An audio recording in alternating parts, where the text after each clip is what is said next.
ผู้คนมากมายหลายหลากอยู่แค่เพียงข้ามวัน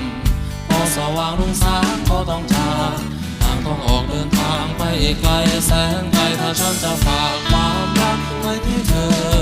เมื่อเธอเดินทางให้เธอติดตัวไว้ว่ามีคนคิดถึงเธอแม้ห่างกันเท่าไรไม่ว่ายังไงเรายังจะกลับมาพบกัน